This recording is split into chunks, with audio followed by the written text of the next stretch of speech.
ఉల్లి మరియు వెల్లుల్లిని దీక్షల సమయంలో విశిష్ట పూజలప్పుడు తినకూడదని ఒక నియమం.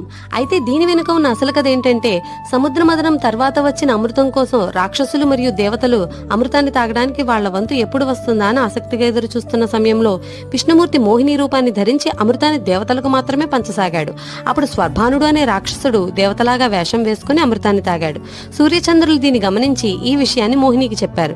వెంటనే మోహిని రూపంలో ఉన్న విష్ణుమూర్తి విష్ణువుగా మారి తన సుదర్శన చక్రంతో స్వర్భానుడి తలను నరికేస్తాడు.